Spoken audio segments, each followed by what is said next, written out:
USAA knows dynamic duos can save the day, like superheroes and sidekicks or auto and home insurance. With USAA, you can bundle your auto and home and save up to 10%. Learn more and get a quote at usaa.com/bundle. Restrictions apply.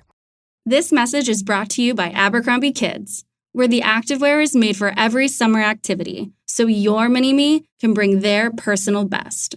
Summer days are always an adventure, from day camp to rec leagues and pool days. Abercrombie Kids has the shorts, tees, and swim to keep them comfy and keep up with them. Get everything for the entire summer at Abercrombie Kids. Shop in-store, online, or in the app. This podcast is part of E2C Network, where we share the whole Auburn experience. David Housel described it best. We are living the whole of the Auburn experience. You can quantify it, you can qualify it through a variety of methods, time, people, places, and things. But at its heart, at its core, the Auburn experience is all about Auburn culture, Auburn sports. I did it backwards. Auburn sports, Auburn culture, Auburn family stuff. Easier way to say it is if it's orange and blue, it's what we do. Thank you so much for joining us in what we're going to do today on episode 124. As always, I'm your host, Kyle Loomis, alongside me, my good friend and yours, Mr. Austin Scott. War Eagle Austin, and welcome back. War Eagle Kyle, War Eagle all of you listening and watching. Hope everyone's doing well. And hey, it doesn't matter which order you put it. Sports, culture, family, family, culture, sports, culture, family, sports. It's just, it's all the Auburn experience. I'm oddly impressed that you were able to pull that slogan together 3 different ways and really fast. It's almost like you've done this for 124 episodes. You would think at some point I guess the opening host would get it down and not mess it up as much. You seem like you have a better grasp on things. So you know what? From now on, you just run this show, and I'll Oh boy. Nobody needs that. We won't make it to episode 125. I don't know. You probably could do just as well as I could some days, especially over the last several weeks. But either way, we're both here. We're ready to roll. As always, plenty of Auburn things to discuss today. We're going to have some fun topics and main topics for you tonight. And obviously, we got a bunch of other Auburn news to get to.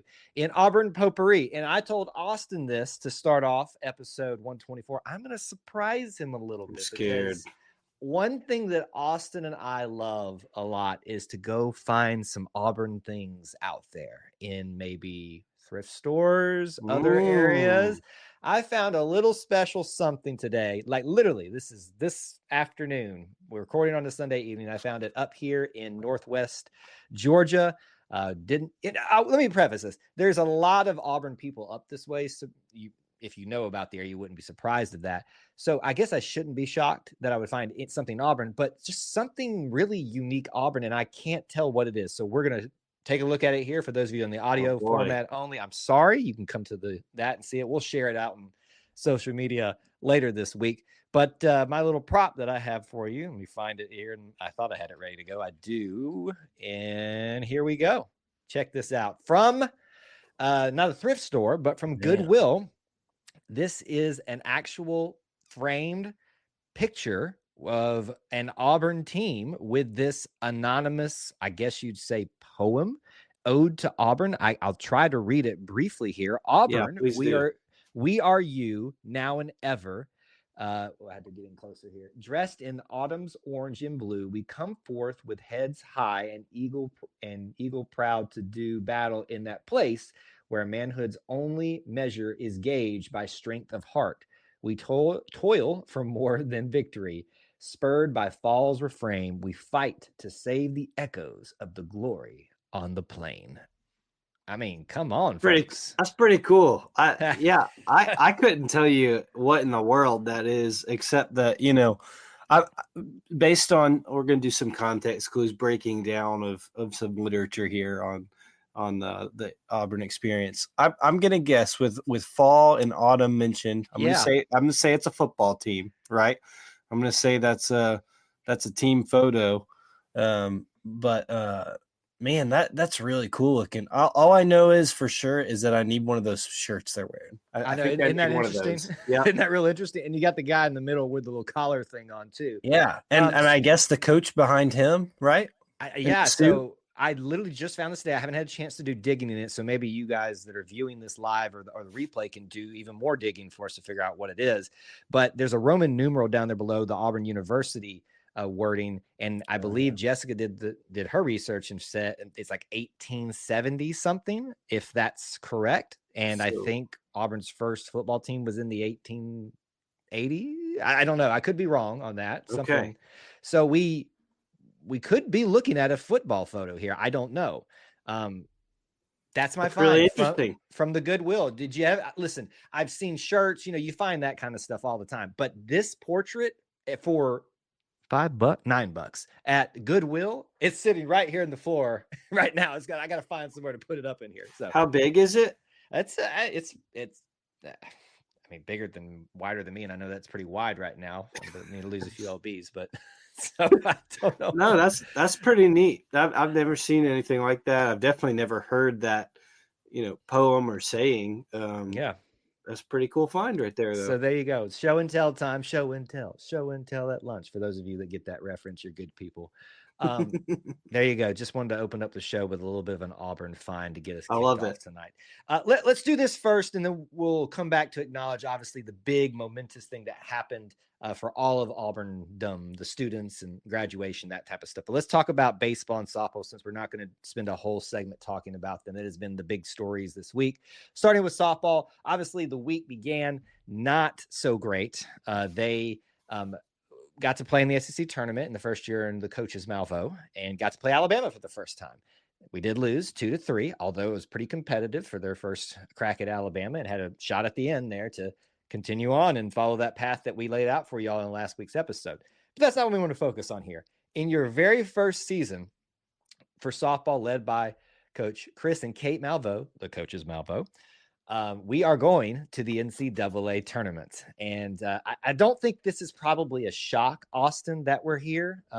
Auburn's had the quality within its program outside of coaches, I think, to maintain some reasonability to reach this point. But year one, having been through some of the SEC conference struggles that they have, this is a nice, I want to say surprise. It's just a confirmation that maybe we are getting things stabilized and heading in the right direction. Yeah, well, we talked about, if you go back to the early episodes of the softball season, we talked about how well this team had done in non-conference, playing some big-time opponents, but also staging some comebacks, racking up some wins that kind of helped the way this would go. We knew softball in the SEC would be a struggle. It is for most teams, and the competition you play week in and week out is just brutal. So, I'm not super surprised, like you said, because we saw the success in the non-conference season that's going to help in the eyes of a committee when you look at the SEC. And then they go through the SEC, certainly struggled, had some momentum going into the tournament, and then we're one and done. But I think the biggest thing of all is this is a team that's going to finishes last in the SEC, but it ends up being a 2 seed in a regional. That's wild. It's pretty wild. That's wild. and speaks to the depth of the SEC and the league that they're in. I think that certainly helped them. I think the momentum here on the back half helped them as well. But a 2 seed when you were the last team in your conference, that's probably never been heard of. So, but look, they're going back to a familiar place in Tallahassee, and we'll look to make some more noise.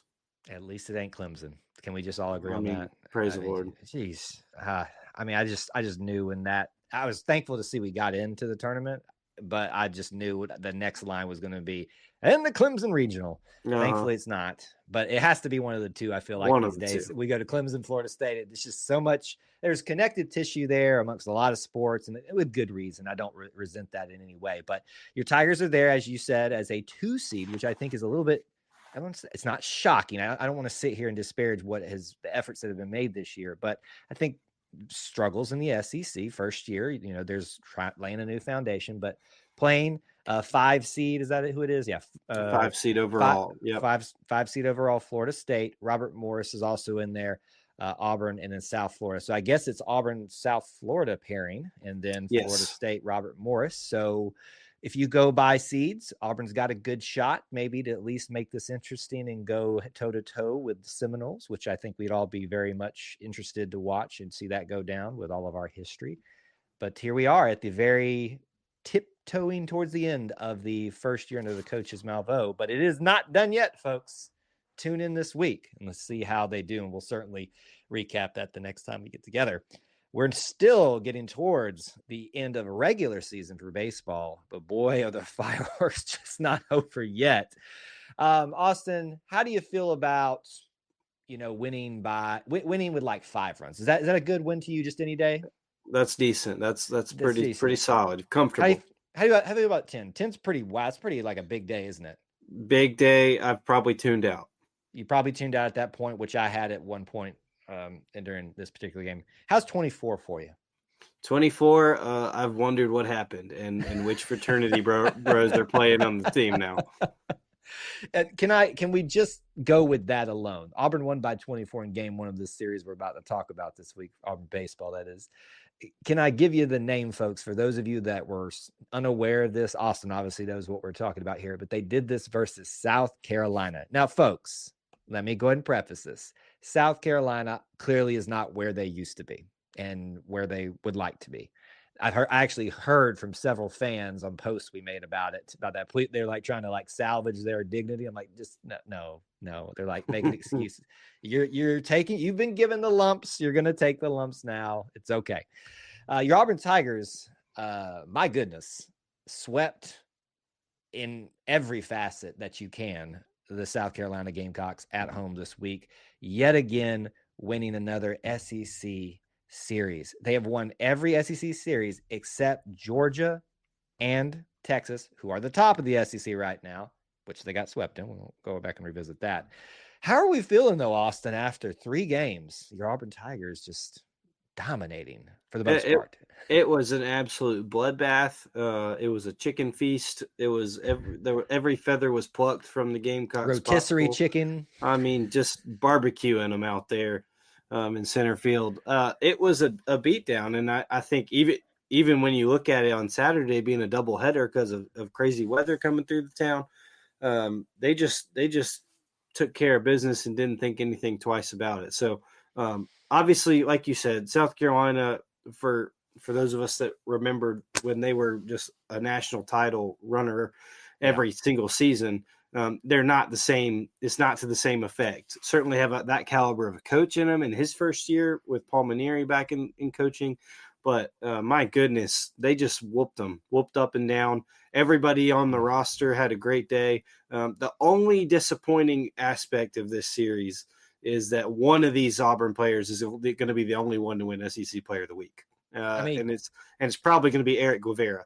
And it's unfortunate that Lucas Steele won't get to, Chris Rembert won't get to, because any other week and without their teammates showing them up, they're going to win SEC Player of the Week. So can I just dominate? You, Chris Rembert in game 1 was the guy we were talking about. And then Eric Rivera just said, you know what, we're not advocating for this, but hold my beer, I'll take over. Hold my lemonade. Hold my lemon, my Tumors lemonade, and see what I can do, winning in a suicide squeeze in 11-10 in game 2.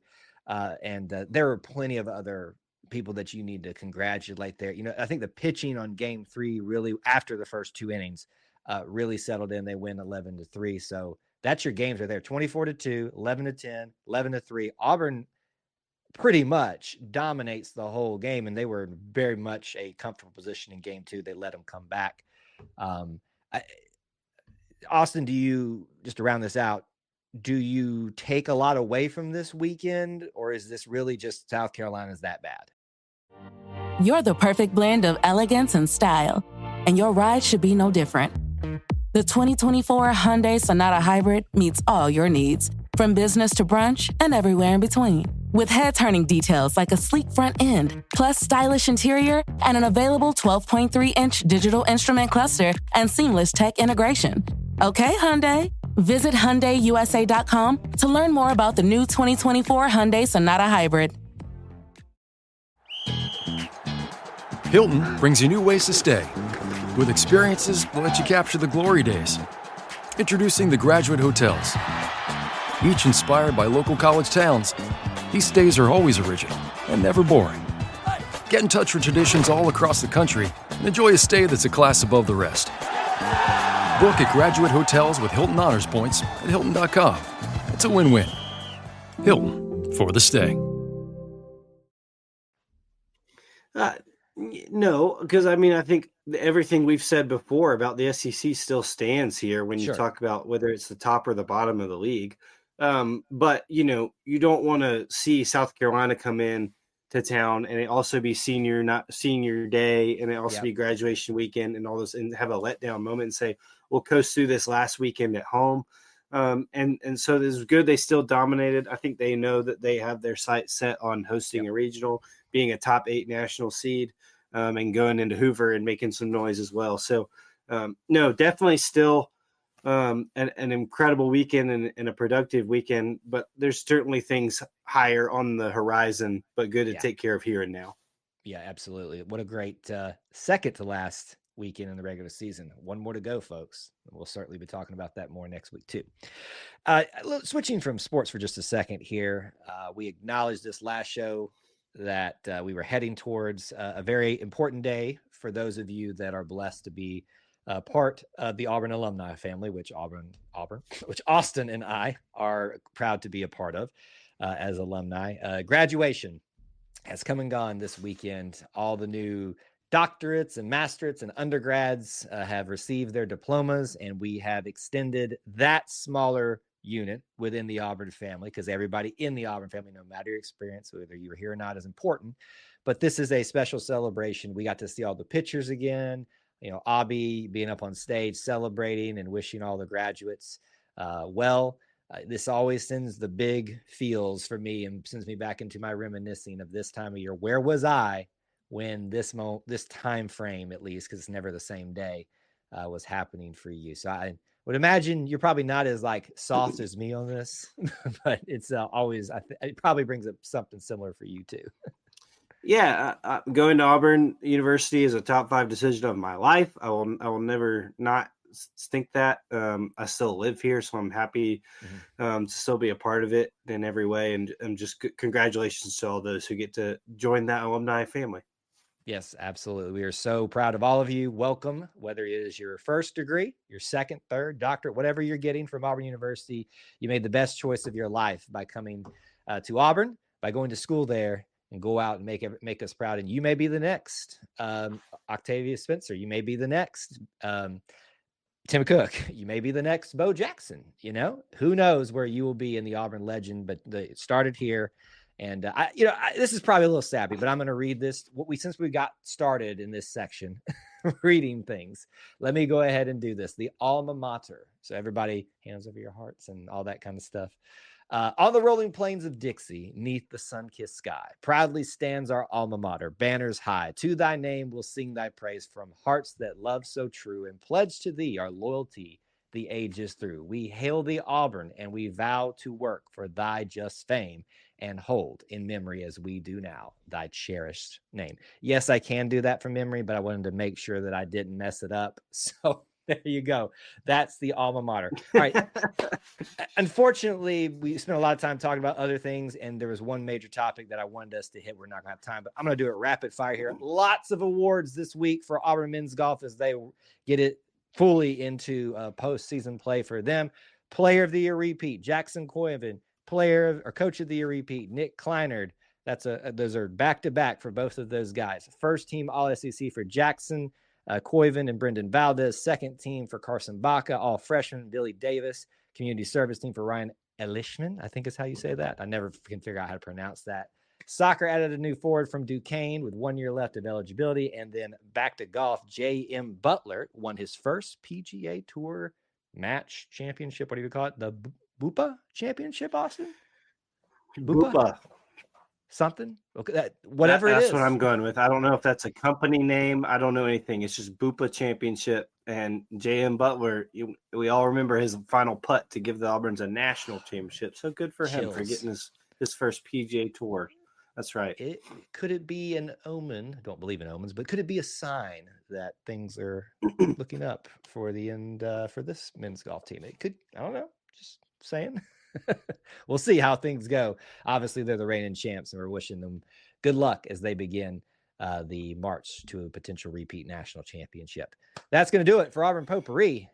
let's move it on in to the topic that has been sweeping social media over the last several weeks. Probably we're catching the tail end of it here again now, but that's been the topic of Mount Rushmores. Austin, you and I obviously haven't been the first one to come up with this concept, but we've been doing this for a while of periodically coming together and trying to one day build the ultimate Auburn Mount Rushmore.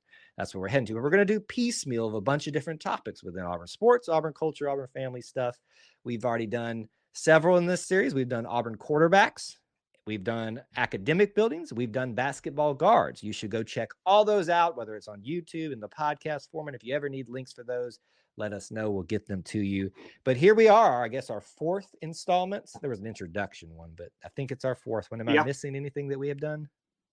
No, I saw you put out the links to and pictures of our previous ones. I think you're right. This is our fourth, right? They're going to get more and more, so it'll be harder to keep track of them. But here we are. We felt it was time to do a baseball one. We are in the middle of baseball season. Well, at the end of baseball season, but still right in the heat of everything here. I thought it'd be fun for us to do the Auburn Mount Rushmore of Auburn pitchers. Now, you can break these down any way you want. Relief pitchers, starting pitchers in baseball, and I think college sports a lot. There's a lot of overlap and people trying to find where they fit into and experimenting from time to time. So I would say this is our best that's why we're just doing pitchers. We're not going to break it down further from that because it's going to get hard to qualify someone truly as a starter or things like that, or a reliever specifically in some areas. This is our opinions that we're going to share, and we obviously want to hear from all of you. That's how we're going to do this. But Austin, to get started on this topic tonight, this feels very similar to the quarterback ones. Mm-hmm. And do you agree without even me saying anything further about why I'm saying that? Well, yes. When Kyle and I talked about our week this week, and he brought this idea up, I think your text to me was, we might have to find a way to, or we might have to dig deep to find the fourth one. And I was like, fourth one? Why do you say that? Why did we look at all four? And I went, well, you count off the top three there pretty quickly. I'll be honest with you. So once I sent you that text this week when we were discussing, we tried not to do too much reveal to each other than just coordination. I had a different Mount Rushmore. It's just by one. I've actually altered my thing, and after doing some digging, and that's why I like doing these discussions and not just releasing this is my Mount Rushmore, because you've taught me things or pointed things out to me that I missed. I hope I do some for you as well. I've learned by digging into some of the past history, because let's admit, we all have a recency bias in this, and that can play into that. If we didn't live it, they didn't experience it, it's hard for us to, recognize the greatness sometimes outside of what is commonly known. So keep that in mind too. And I think this is also fair to remind people too, Austin. This is mainly about what they did while they're at Auburn. However, you can't ignore what else they did post Auburn, maybe even for Auburn, that adds to their. You can't separate, I think, logically. We can say that we're going to do that, but I think you can't do that in your mind sometimes. That's my opinion about how that shakes out for me when I was deciding the thing. So I'm going to give you the floor, Austin, because I am 100% sure who our number one is going to be together. I'm just giving you literally it's not a softball, but a baseball here. So go ahead. A baseball. My number one was Tim Huddy Hudson. I don't think that there's, I think, and this might be arguable, but I don't think there's anybody you think of with Auburn baseball more so than Tim Hudson. Right. Bo played, obviously, we all know that. But I think when I think of Auburn baseball, I think of Tim Hudson, and I think of him getting Auburn in the College World Series. Obviously, the other half of this room, the Braves side of me, obviously remembers Tim Hudson fondly as well. But for our Auburn Mount Rushmore, I think Tim Hudson is Mr. Auburn baseball. And I think that he's more than deserving of one of those four spots. Right. Obviously, he has also done great work with his philanthropy. I always struggle with that word. Post involved with Auburn and the Tim Hudson. I think it's Tim and Kim Hudson Foundation. I think maybe I have that wrong. The Hudson Foundation. The Hudson Foundation. And so that's some great things. He comes back to Auburn all the time, and he even served as an assistant coach for a while, and that was a fun time as well. I remember him back even with the Athletics being part of that incredible pitching staff, Barry Zito, Mark Mulder, Tim Hudson, and how awesome that was. And he was with our Braves and went off to be with the Giants, and got a World Series ring. He got a World Series ring. He didn't get one of the Braves. That's fine. But we had to start with that one. If we didn't put Tim Hudson, nobody would ever listen to us about a Mount Rushmore of pitchers. Any Mount Rushmore, but the first one, Mount Rushmore of pitchers, right here, right now. So I don't think we're going to differ on number 2, Austin. So I will go ahead and throw it right out there. Greg Olson. Absolutely. Yep. I mean, if you talk about Tim, you got to talk about Greg. The great thing is both of these guys are they're recent enough that we're all pretty much aware of them. We even get to hear Greg, I think, broadcasting sometimes on SEC Network. Is he that where he's at now? Doing some of those and doing some Auburn games from time to time. So that's just special. I think sometimes when you get those legends still here, when they're not removing themselves from the game. But if you go look in record books, you're going to find Greg Olson there. I believe he is one of the 4 numbers retired. Huddy, Frank, Bo, him, and Bo. Did I get them all there? Yeah, in that list. So is it unfair to say, Austin, if your number's retired, that whatever Mount Rushmore you're going to be in that sport for Auburn, you have to be on there? It's kind of a hard case if you don't put them on there, right? Like they saw enough to retire really your number. Yeah, exactly. I mean, it's really no more difficult than that those two have already had their numbers retired. They find instantly enough to be at the very top of our discussion, but there's not much discussion that needs to be had. I think if I remember correctly, Greg had a pretty decent time in the MLB too. Maybe that differs for people what that means, but Tim and Greg Olson, obviously 2 of the most, if not the most prominent names when it comes to pitching, at least for our generation and those of this recency bias. Here's where I think we're going to get interesting, because I have changed my thinking. And I think you and I were going to 100% agree from this point forward. I want you to go first. No, you want me to go first now? I do. Yeah, I do. Okay, so which one I want to decide which one I want to do first now, because that's got me. There's one I think that you're going to have, so I'm going to go the route that I don't know that you're going to. And I did some digging on this one. If I have this one, do you want me to tell you? Sure. Okay. QV Low. I did not have this one. Okay, QV Low. So let me explain here. So I think in a good Mount Rushmore, you really have to consider the past a lot. And that doesn't mean that they just automatically get launched up there. If you are, I just think we should honor that in some way. QV Low has a 23-3 record from Auburn with a winning percentage of 0.885 in 2 years at Auburn. If you go look at all the record books, you're going to find him near the top, not at the top at some, a lot in some of the Auburn record books, which, begs the question, what's taking everybody so long to, you need to do that? Because this is a guy from, several decades past. He had the record list. I wrote some of these notes down. His record at the time of his career is an ERA of 1.69, most complete games in one season, which was, I believe, actually tied with, I forget who it was, but anyway, tied with whoever that was. But then he has the most, I think, which is 20. No, that's the other guy that I'm thinking of. I'm getting people crisscrossed here. Anyway, he was tied for the most complete games in one season. He helped Auburn get to the 1967 College World Series. And this is some stuff that's beyond Auburn, but I'm going to tie it back to Auburn.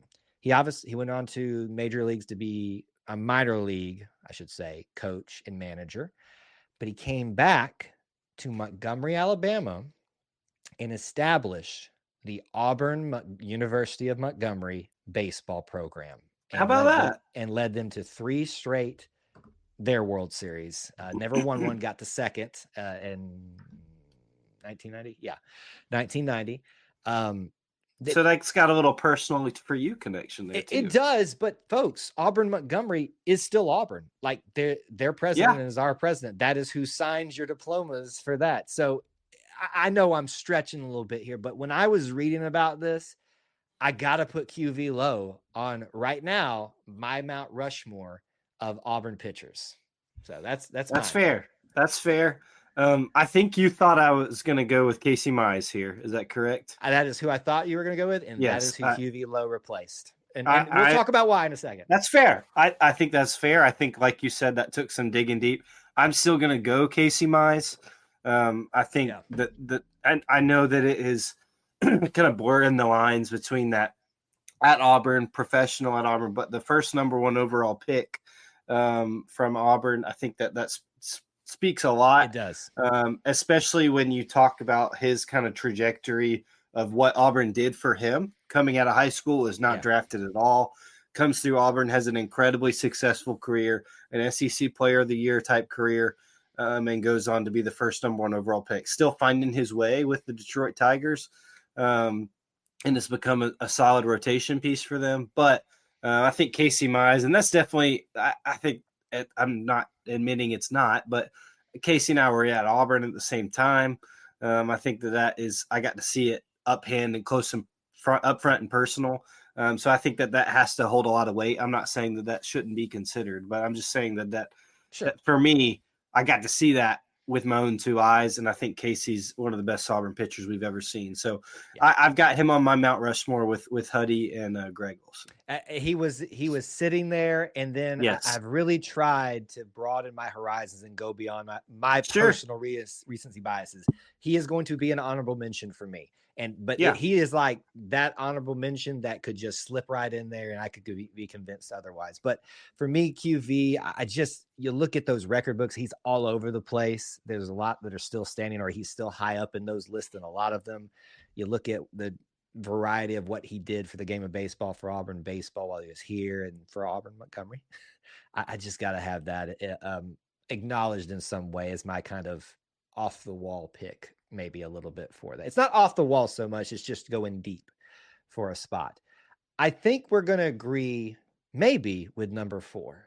So I'm going to give you the floor for the final one. I think it's somewhat obvious. Yeah. I have Joe Beckwith. That is it. Very well. Well done. Well done. A 4-year letter winner for the Tigers.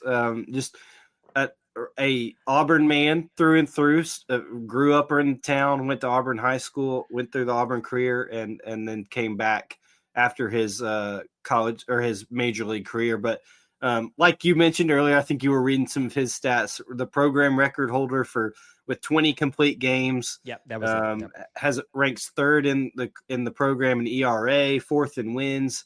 7th in total innings, and was a Triple Crown winner for Auburn in the 77 season. So just so many accolades at Auburn from the mound, and then as well as just so many ties to Auburn, Alabama, and Auburn University, with being from here. And then, if you're familiar with the Beckwith Club, that's his father.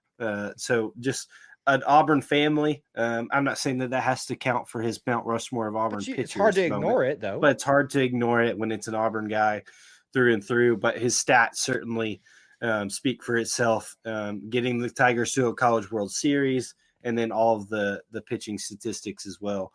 So yeah, Joe Beckwith is who I have, and it sounds like that is my. I think that's technically my number 3. If you want to put them in an order of like how quickly you put them up there. So Tim, Greg, Joe, and then I had QV Low. Yeah. But for Joe Beckwith, he's also part of the Alabama Sports Hall of Fame, which another of my honorable mentions, I believe, is as well. And so to me, it's almost like if your number's retired, that already launches you up to that particular category of being considered. I think if you're in the Alabama Sports Hall of Fame, that also should get you a pretty good consideration for being on this Mount Rushmore too. One person didn't make it that's on the Alabama Sports Hall of Fame in my list, and yours too, apparently. But I think that is another one in Joe Beckwith's column. To round out our time, I guess, do you have honorable mentions or anybody that almost made it, or is that most of our guys? Yeah, a few. I have a few that I looked through and did research on. I saw QV Low, definitely. I was really looking and try and find stats and that would let me kind of dig deeper on finding out who certain people were. I think QV Low was definitely one of those. There's one I'm totally forgetting that I spent a little bit of time on. But and then others were just honestly, personally, because of recency. And I think that that if we had more time to kind of research it, I think that we would find more. But I think any first round picks is kind of one of those thresholds for me as well. Yeah. With Tanner Burns and Keegan Thompson and guys like that who have done really well under Butch Thompson. But yeah, who else did you have? You've named a few of them. I'm going to go back to the Alabama Sports Hall of Fame. Scott Sullivan, I think, is someone that should probably at least definitely get an honorable mention. Casey Mize was moved down to my honorable mentions. Can't ignore number 1 pick overall. I mean, that just already lost. Right. And it's not just that he was the number 1 pick. He was a great pitcher here at Auburn. Certainly he's had to battle some injuries that had made things difficult here at the next level. And hopefully he can continue to turn that story around. Keegan Thompson I had on there. And then if you just want to go off records, because obviously I think that's what most people look to for like halls of fames and things like that. John Powell, Steve Register, and Ryan Holla, they're at the top of a bunch of different categories. John Powell was my other one. Yep. Yes. So though we're leaving somebody off there, and I'm sure that we've forgotten someone in recency that, Burke Halter, you probably would be the most recent that we could like kind of throw in as an honorable mention because he was so good as a closer for Auburn or late reliever, whatever you want to categorize him as. And he's working his way up the Braves right now. So maybe we'll be talking about his story being a little bit more down the line. But there you go. There is our attempt for Auburn Mount Rushmore of pitchers, baseball pitchers. We would love to know from you all, who did we miss? Do you agree with us? Who do you agree with more? Tell us. We want to know. I got to know, who are your 4 guys? And let me just clarify this for everybody who continues to miss this. Mount Rushmore means 4. It doesn't mean you get to go with the number 4, this or this. 4 only. Who are your top 4 Auburn pitchers of all time? Let us know, and we'll submit it to 4. Out there. 4. It's not my rule. It's not Kyle's rule. It's the guy that I should know from history class who carved the dadgum faces into the Brock in South Dakota. It's not our rule. There's 4 presidents on the wall or on the rock. You just got to pick 4. That you make hard choices. That's what we got. That's what this is about. It's a fun exercise. We appreciate those of you. It blows my mind, Kyle, when you have to respond to people and say, "Well, that's not 4." I love it. I love it. Love everybody's enthusiasm. And look, the heart of it is like, I want these people to get recognized, but that is what it is. We need 4 and that and 4 alone. 4 alone. Auburn Mount Rushmore pitchers. There's ours. We want to hear from you. Our final main topic tonight, we're going to do a little bit off of some news this week that could have been just part of our potpourri. But we're going to take a little bit more of an expanded approach and discussion on it. And it is football related, but not so much about the game, not so much about practice, but what you, the fans, get involved with this upcoming season for 2025. We've looked at the schedule for over a year now, it feels like. So we already know what's coming. We'll get to previews, record predictions. Some of y'all need to hold your horses on that. We'll get there, folks. But for now, the latest news from the football team. This past week, they released their what to wear, I'm calling it color guide, for you, the fans, and Auburn football. And some of these are just colors. Some of these are patterns they're trying to build. We've talked about this at nauseum, I think, sometimes, and debated. So we're going to do this in 2 parts. We're just going to talk about what you're supposed to be aware of, what you're going to be doing, hopefully, and participating in, and then, what's missing from this list. So I'll do a quick rundown, and we'll just talk about it. What to wear for Auburn football 2025. They're asking the fans that attend the football games. For Ball State, you choose. That's different. It's been a while since they just said you choose. For South Alabama, which is also homecoming, wear white. For Georgia, wear why did I do that? Wear orange. Wear Georgia. Don't wear Georgia because we're just wiping the floor with them. Missouri, power stripe. Kentucky, navy. Mercer, your choice again, and Alabama, wear navy. So, let's start with what the facts are. We can talk about maybe what's missing in a little bit and what we think about it all. But what sticks out to you most from this color guide, what to wear, Austin, for Auburn football 2025? Sure. Yeah. Sorry, I'm trying to pull it up because I have terrible memory, and I know you just read it. Okay, I got it. I think the thing that stood out to me the most is that there's fan choices this time around. We could get into the whole reaction of this all we want to about whether your opinions what the people's opinions are on whether this should happen or not. I think that there's totally a world in which two things can be true. And that one is that this is a little overdone and picking a theme every time can be, tiring to some people. And there's also a theme in the world where, hey, it's not that big a deal. And so I think that having some options where it's just like, hey, you wear whatever you want to wear. You wear your favorite jacket, you wear your favorite Auburn polo, you wear whatever you want. And it's going to be a conglomeration of orange and blue. Will look good. I think that is helpful to some people that are just kind of sick and tired of the maybe feeling like they are being forced something on. But I also think it's a good compromise of kind of, hey, some people don't have a lot of orange. Well, maybe you should get some, but at the same time, of just that happy medium. So I think that was a good compromise on the athletic department's part. But there's also some people who just it's not that deep. It's not that deep on either side, folks. I mean, you don't have to get uppity about it one way or the other. I mean, if you want to participate, and we here are gonna encourage you to participate. And that's the guy. This is the guy right here who doesn't participate because he's always trying to wear the E2C Network gear for you guys to find me, which you do. So that is why I suggest it. And I want you to participate. I'm hoping maybe this year to have some more E2C Network gear that'll help me participate in that. But we'll see about that. I do, if I didn't have those responsibilities, encourage you to try to do that. If it's a big deal to you that you follow us, do it. If it's not, don't worry about others wanting it to be a big deal. You just do you. That's what happens. You do you. And to piggyback off Kyle's reasoning, I follow it. I remind my wife incessantly to follow it before we go to the games. But it's more just because I don't know. This might come as a shock to some people, but I tend to like lean toward the rule following side of things. And I'm not saying it's rules, but I'm just saying that I don't know. It feels like it's put out there. And people have mentioned that it looks good on TV, and I just like for it to Auburn to be well represented. Now, I'm not saying you're not a rule follower or you want Auburn to look bad. Yeah. If you don't follow it, I'm just saying I think I tend to follow that way if it's something that's out there. If they were all fan choice, I think I wouldn't think a thing of it. I wouldn't think, oh, we need to have it. I think it's just one of those things.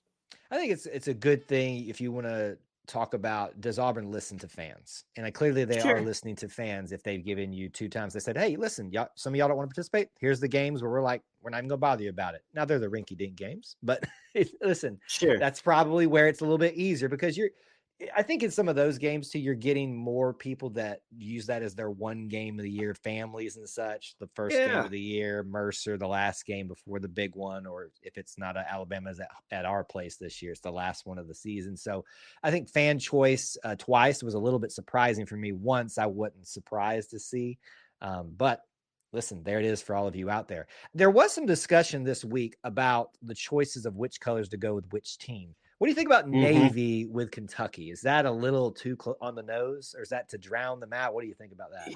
Yeah, that's always a fun thing for me to kind of like, I think of. For me, it's similar to Georgia and orange, like the red.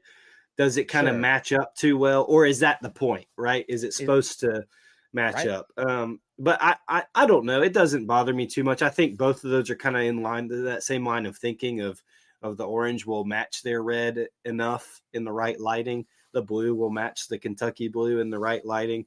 Those teams are going to tell their fans to wear something as well. And so it's, it might not even matter if they end up wearing, something different. But to me, the more surprising thing was what I think we're going to get into next is what was kind of left off. Yeah. And kind of where some of these things started. I think the stripe, the stadium, and the different, alternating colors was kind of one of the things that ever started all of this of getting fans behind a certain, not just besides wearing one color, I should say, but that's hard enough. Yes. And that's no longer on here. Yeah. I'm interested about that. Before we go into that, the power stripe. And I guess we can use it to kind of segue into both sides of this topic here. Power stripe is the only unique pattern that is kept. We've had stripe the stadium in the past. Last year we had both.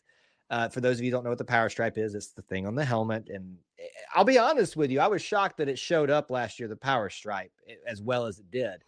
Some of that college students are excited to be there, maybe not be as excited to coordinate, but boy, they showed out, and you got to give them some props because they were a big part of that power stripe. So obviously there was enough excitement, results around it for them to want to continue that. But it just, to me, it's interesting that if we can pull that off, why not stripe the stadium? Because that at least kind of pops a little bit, you know? Yeah, I'm with you. I think that honestly, it was probably more the lean toward the fan choice and conceding on that, and letting fan choice be hey, we hear you here. Let's do some games where it's not as big of a deal. I'm with you though. I was shocked that it wasn't Tiger Stripe, that it wasn't Stripe the Stadium instead of Power Stripe because of the ease. Yeah. You can go back to the episode of the game before, or the episode before we talked about before it was leading up to, like, hey, I don't know if this is going to work. And not because people wouldn't care, but because of the student section's not assigned seating and it can get difficult. But sure enough, it like you said, and like we said after the fact, it looked great. And I think that probably played a role into it too, of how well it looked. I prefer the results at least over the stripe the stadium, because I think it looks better. I think adding white in because of the white stormtrooper uniforms and the white helmet looks so Auburn, that I like the way it turned out, and I'd prefer it over the stripe the stadium, and the upper lower deck. Upper lower deck was just kind of something to try for me. I don't have really an attachment to that. Listen, the upper lower deck does feel a little bit easier to pull off because if you're in the upper deck or lower deck, but it doesn't, the upper deck doesn't show on TV. And that's what part of this is about. I mean, it's cool to see it if you're in person, but this is for TV a lot, right? And to show school spirit and team spirit, all that kind of stuff, things that people will get cynical about on social media. Some of y'all just need to get live.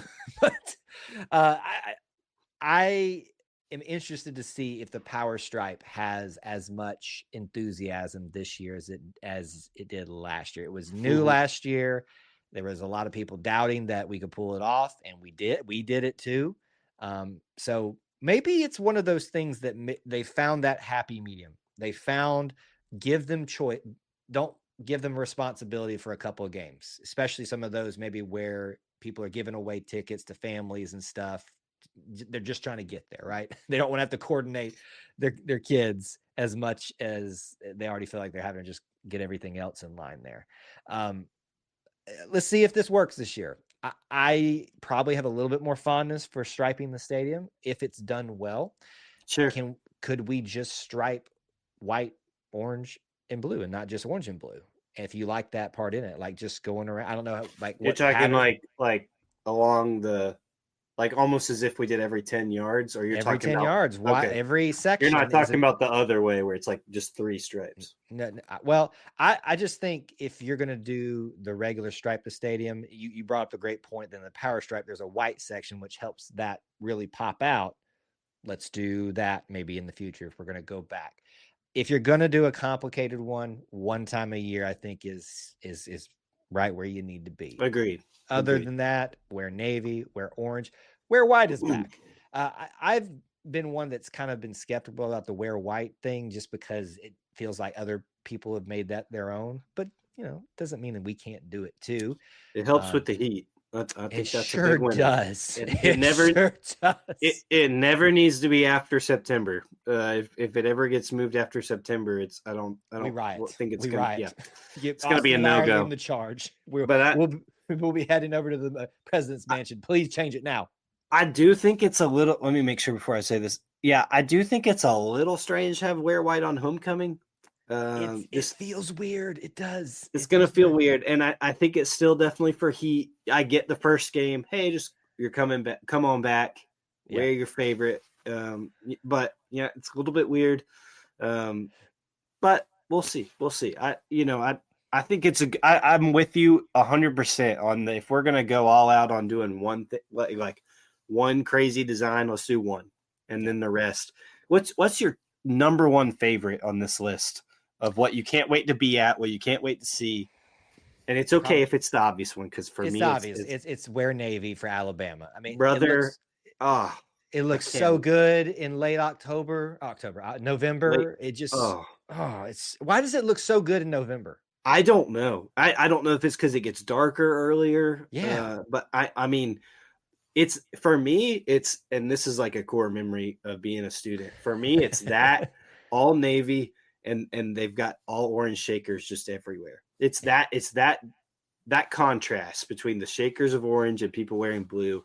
For me, I'd rather do that for that in Georgia. Just throw them all in there. But I think that one looks the best. It looks the best on TV, in person.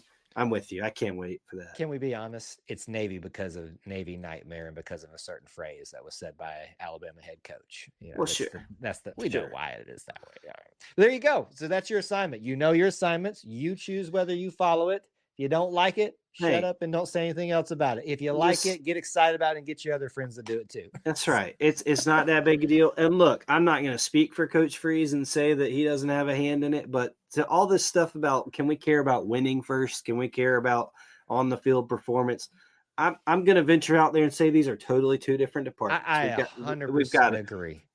You responding on the bottom of this Instagram or the bottom of this X post about saying, why don't we care about winning or having a good quarterback? You are talking to thin air, and that's it. You're making a fool of yourself, and it's not that deep, folks. It is not that deep. It's not that deep because you're that deep in a comment section, and trust me, you are not the first person to make that comment. Just let it be. Let it be. If you ever heard the whole, if you got nothing productive to say, don't say anything at all.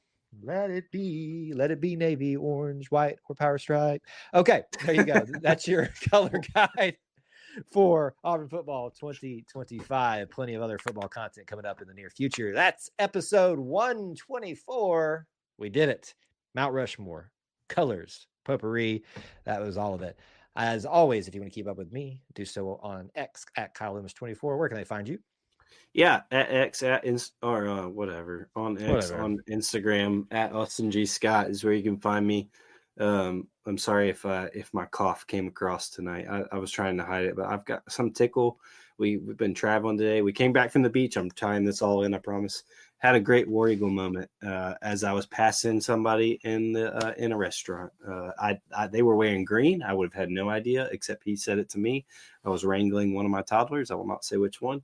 And it was one of those where he said War Eagle. I did not even look up because I'm trying to get out of the restaurant, and it was just a War Eagle. But it was like one of those. I understand what you're going through in the moment things, and so it was a War Eagle, man. You know, it wasn't that War Eagle. It was a War Eagle.